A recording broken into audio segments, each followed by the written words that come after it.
rehab for Nick Wright will be for several years, perhaps, after what happened with the Kansas City Chiefs. And Nick Wright, now known as Nick Wrong this week, co-host of First Things First on Fox Sports 1, joins us on the program. Refresh my memory. What were you saying about the Chiefs on Friday going into the Super Bowl? Oh, I don't know if you actually need your memory refreshed, Dan. I saw the beginning of yesterday's show. You seem to remember it vividly. Just a day ago, I had the shocking take that the Chiefs would win. I had the shocking take that the best offense in the league over the last 3 years would continue to function, and I was wrong. And, you know, I understand that this is the first time in your, what is it at this point, 65-year broadcasting career that you've ever had someone have an incorrect prediction. So I'm surprised a little bit at the level you're reveling in it. But yeah, I was wrong. I was wrong, Dan. Wait, that sounded snarky, Nick. Are you being snarky? No. I wouldn't be snarky. I would never be snarky when, you know, a broadcast Hall of Famer leads his show the day after the Super Bowl, potentially the most listened to, viewed day of your entire year, within 18 seconds at calling me what I was called as a third grader. I understand this show does traffic in pedantic childhood humor. We're just, you know, a few steps above flatulence jokes on this television radio program. But I thought Nick Wrong, you know, so you could have changed Nick too. There's a name that rhymes with. You could have gone for the whole boat there if you wanted to. Change my name, mess with my name to lead your show the day after the Super Bowl. Well, that's fine. That's the type of broadcasting you do. Wait, were you called Dick Wrong in grade school? I hope you get fined for that. What? I hope right now Fritzy and Paulie and all the guys are nervous because you're doing things you shouldn't do. Wait, could I get in trouble for saying that Dick Allen was a great player or Dick Ebersol is one of the great TV executives? How about I call you Richard Wrong? You know what? Why did I come on? Why do I do this? Because you're a good sport. That's why. You're a good sport. When did you know? Unlike, you know who's not a good sport? That Tom Brady. Taunting people and then writing apology notes afterwards. You know who's not a good sport? That Antoine Winfield Jr. Antoine Winfield Sr. would never do what he did. He's like, oh, Tyreek did it to me. Tyreek, when he was running into the end zone in week 12, was wishing peace be upon you as you're taught in, you know, Catholic school growing up. It was a very different scenario than what Antoine Winfield Jr. did. When did you know that you were in trouble? Your Chiefs were in trouble? Well, around the time Fritzy texted me to make sure I would come on this week, even though the game wasn't over. That wasn't a good sign. Wait, did he book you during the game? During the game. He was like, if this result holds, excited to have you on. Todd, I sent him a text at halftime. I told you not to do that. I couldn't control myself. It was like 21, whatever the score was. It was a blowout. Nick, I did tell Fritzy to wait. You did. And why did you do that? I sent him a note at halftime just to make sure that if this holds up, we'll see you Monday. I'm sorry. Yeah. I apologize for that. I'm going to say it. I'm not going to text you. I apologize, okay? Well, I appreciate that. That was sent during halftime. I hear the Weeknd had a good performance. I can't confirm it because I was pacing around my neighborhood, chain smoking Black and Milds, trying to figure out what I was angriest about. Was I angriest about the new definition of pass interference that applied to these playoffs, which is Tom Brady incompletions? Was I angriest about Andy Reid, who I adore, just deciding to just continue to taunt Tom Brady with the timeouts? What are you doing calling these timeouts? Or was I angriest about the fact that what might have been the single greatest pass I've ever seen Patrick Mahomes throw on a 3rd and 11 with a man in his face and a man behind him bounced off Tyreek's face mask? And I didn't know what I was angriest about. But then I decided, no, I'm angriest at Todd Fritz. That's who I'm angriest at. Okay, hold on. Todd what? He's conveniently leaving out his response to that text where he goes on to say, I am going to frame this text and hang it up on the wall or something along those lines after the Chiefs come back and win. Whoa! Because I was too premature to call it a game. Okay. All right. I respect the confidence. It was, misplaced, naive. But, right. It's good to know. You know what? You learn something new every day. And it's good to know, because I learned yesterday that this show is the place for juvenile humor. Yes. And I learned today that Todd Fritz is a man that's going to share private texts. That was not for publication. That wasn't that. I thought that was between Todd and I. You think everyone has my cell phone number, Todd? I invited you to that circle, and now I'm going to have to change it or just block. No. See, this is what happens. When did you start thinking about me on Sunday? Well, I was thinking about a lot on Sunday, Dan. I was thinking about the fact that, I've always heard that kids that have to pay their way through college are more successful. Like and I'm like, well, that'll be good for my kids because now I can't pay for it. So I thought about that. I was thinking about the fact that, do you realize the perfect storm of events that had to happen for this? Like, it's one thing for a guy for many years to say, I think Tom Brady is finished.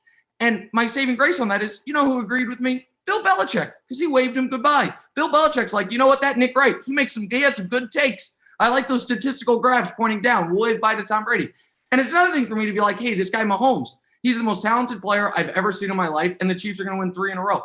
But the fact that during the life of those takes, it was never a possibility that Brady could beat Mahomes in a Super Bowl because they played in the same conference. But then he had to leave. The Chiefs had to make another Super Bowl. Brady had to somehow get there. And then it had so I was just thinking, like, this is the Randy Johnson's fastball that killed the dove of like perfect storm of suck for these takes to all collide.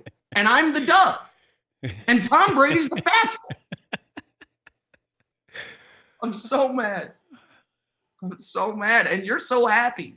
No, but I like how you try to do kind of an end run, and you said to Fritzy, hey, did Dan pick the Chiefs? And then Fritzy had to tell you, no, I picked the Buccaneers, Nick. What, Fritzy? All right, Fritzy. What a rat. I'm such a rat. What's happening? Private test. I can send you nothing now. I've lost his trust. Irrevocably. I really did think you picked the Chiefs. No. And so No. I've had to pivot. I had the under too, Nick. I had the under in the Buccaneers. Do you have you guys have a fancy social media team? Yeah. If you really wanted to stick it to me, what you could have put up was my tweet with the 11 prop bets I made before the game. And you missed them all, didn't you? I went 0 for 11. That's hard to do. Not only is it hard to do, my friend, let me tell you something. As someone, a seasoned gambler, when you make 11 bets, if you're a responsible gambler, you think worst case scenario. You're like, all right, what if I go 3 for 8? If I'm minus 5 units plus the VIG, can I stomach it? You're like, okay, I can bet in the right amount. Yeah. You don't budget 0 for 11. It's not even a concept because 2 for 9, you're only minus 7 units. You're like, that hurts. 0 for 11, Dan, you don't consider. I bet over 38.5 yards for the Chiefs' shortest punt. So over 38.5 yards for the shortest punt. With the logic being, they're not going to punt inside the 40. It was a sharp bet. I was like, I am on the right side of this. That long-haired hippie punter we have shanked that sucker off one side and then shanked it off the other side. He had 2 28-yard punts. God, sorry I called you a hippie. And by the way, get Nick Wright at Get Nick Wright. That's your Twitter. Yeah, that's my But Twitter. we just found out that at Get Dick Wrong is available. So that now, do you want us to grab, Paulie? Would you grab that? Yeah, I'll grab it for Nick. Dick Wrong. No, at Get Dick Wrong. Oh, my bad. Yes. Okay. You guys are really enjoying this. Yeah. Hey, you're coming off great. We might not, but you're coming off great. Okay. Thanks. I'm financially insolvent. You went out and bought a beautiful red blazer. Velvet. Yeah. Velvet blazer. Custom made. How much was that blazer?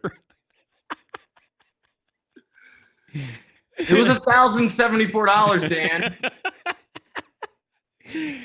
I would like for you know how I was going to pay for it? With all my Chiefs winnings. All your prop bets. All the punter bets you were going to pay for your blazer. You know what? Maybe wear it when the Buccaneers have their parade, their victory parade. It's not. It is. Here's the thing. You want to know something? John, I'm going to share this with you, and then it'll be a final thing to share with you, and then we'll hopefully. Do you want to text it to Fritzy, and then he'll share it with me? No, Okay. I don't. Okay. The store I went into had that red velvet blazer in a slightly different hue of red that I thought was too close to the Bucks color. That instead I saw they had a different piece of clothing in the Chiefs red. And I was like, can you custom make me that blazer in that fabric? He's like, it's going to be like double the price. I'm like, no problem. I've got it. Let's do it. Stupid blazer. It just hangs in my closet now, taunts me. Never to be worn. Do the Chiefs rebound from this? Yeah, I might not, but they will. Yeah, they will. More likely to get back to the Super Bowl next year, Chiefs or Bucks? I think it's pretty. Here's the thing, in all seriousness, I think it's pretty clearly the Chiefs in this regard. There's no one in the AFC that has shown they can beat Mahomes. He's never lost to Josh Allen. He's never lost to Lamar. He's never lost to Baker. The only young, good quarterback that's ever beaten him is Deshaun, and Deshaun's leaving. Yeah. Like, I assume leaving the conference. And so I think Herbert is going to be really good, but I don't think they're ready yet. I just think the NFC is so much tougher. Now, Brady's got an easier division now all of a sudden because Breeze is I think Breeze is done. And so I don't think that division's that good. But the Rams should be good. We know the Seahawks will be good. The Packers will be good. So I just think it's a tougher road. And I think the Chiefs, I'm going to go ahead and say this. I think the Chiefs are better than the Bucks. I understand I have no evidence to prove it, but I think the Chiefs over the course of the season are the better team. And so I think the Chiefs are more likely to be back. You're a good sport. And thanks for joining us. And we'll talk to you next football season. Dan, you're okay. Paulie, McLovin, you guys are fine. Fritz, you're going to hear from my attorney. I have to patch up. I got to get the trust back. Yeah. It's terrible. Thank you, Nick. Bye. All right. That's Nick Wright, Fox Sports 1. Must viewing every Monday through Friday.